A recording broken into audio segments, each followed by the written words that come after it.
This past Sunday, I was in Delaware with my sister, her husband, and some family friends. We hopped on the ferry in Lewis, Delaware, and went over to Cape May, and then we went to the 10:30 Mass in Cape May.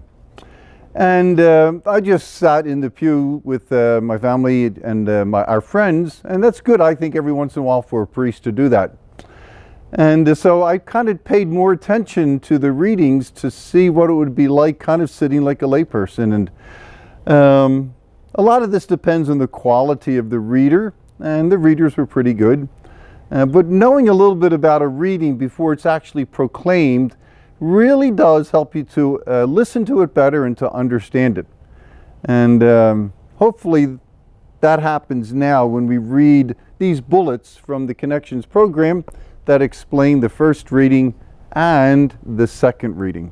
So here we go. These are the bullets found always on Wednesday of that week in the Daily Personal Prayer Guide. This is week 8 in an 8-week series from Paul's second letter to the Corinthians. So we don't often read from one book or letter in the Old Testament and the New Testament for 8 weeks. So this is a longer, continuous reading. Immediately before today's passage, Paul lists all the visions and the revelations and the miracles that he has experienced. Now he says that he has been given a thorn in the flesh to keep him from being elated or puffed up with all these blessings that God has given him. Now, what's this thorn in the flesh? Well, it could be some mental or psychological or physical issue that he's dealing with. It also could be the enemies that he's constantly fighting with who are trying to undermine his ministry. We're not quite sure. This thorn reminds Paul that he is a weak human being. And because he's weak, he can't depend on his own strength. He depends on God's strength instead. So let's listen to the reading from this past Sunday. A reading from the second letter to the Corinthians.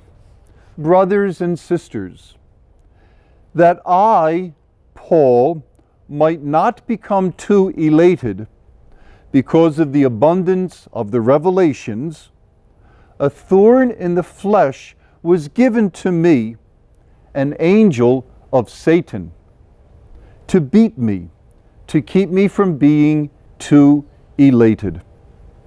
3 times I begged the Lord about this, that it might leave me. But he said to me, my grace is sufficient for you, for power is made perfect in weakness. I will rather boast most gladly of my weaknesses, in order that the power of Christ might dwell in me. Therefore, I am content with weaknesses, insults, hardships, persecutions, and constraints, for the sake of Christ. For when I am weak, then I am strong. The word of the Lord. Thanks be to God. So, a couple of suggestions. Always try to read these readings out loud several times.